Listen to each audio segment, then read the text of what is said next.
Mike, Yep. we're here in Ann Arbor. You're out here homeless, living in a tent city. Tell me about it. Well, I've been out here about 3 months after I got kicked out of the Delano shelter. That's the homeless shelter here in town.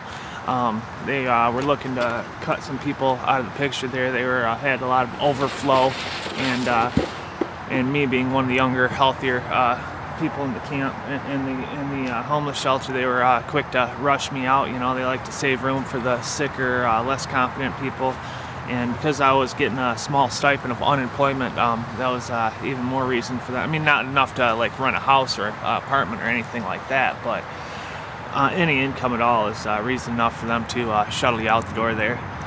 So they, ran me out of there. But when they're, in the process of throwing you out of the homeless shelter, they let you know about the tent city. You know, that's one of the options that they point out to you, which is, kind of funny.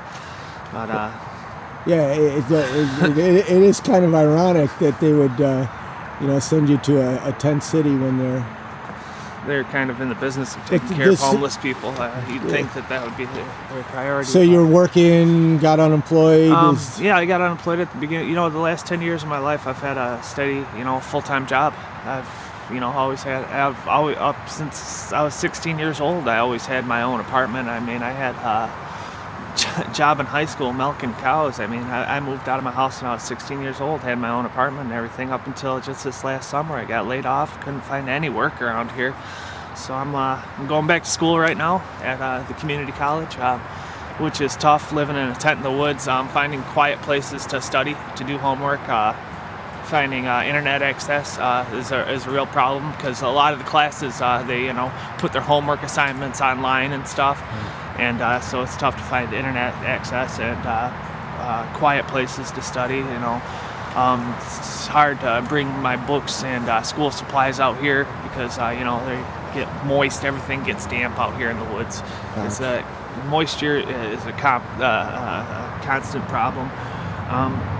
And a lot of my school supplies, my calculator and stuff, it's pretty expensive stuff, and we're dealing with pretty poor people, so you don't want to leave, a $200 calculator laying around. Right. So tell me about this tent city.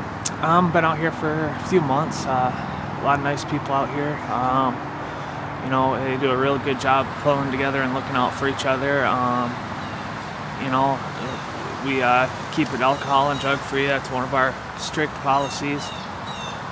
Just to keep peace and order, we have to have it that way. I mean, there's just no ifs, ands, or buts about it. We can't be having drugs and alcohol out here. It's just creates too much chaos. We've thrown a lot of people out of camp for that, and whenever that has to happen, it's a sad day. We don't like to have anyone leave, but we can't have drugs and alcohol. It's just all there is to it. It creates more chaos than it's worth.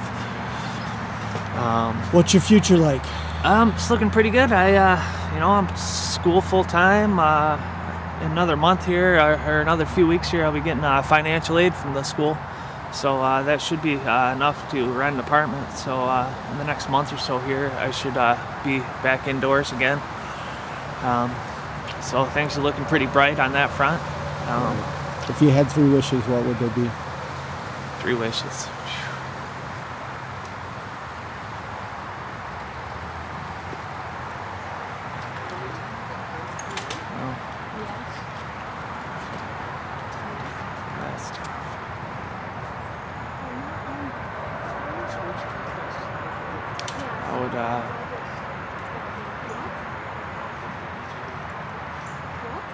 I'd wish that no one else had to go through the situations that I've been through the last few months. That would be my foremost wish, that we could find a better way of dealing with situations like this, so that no one else would have to go through that.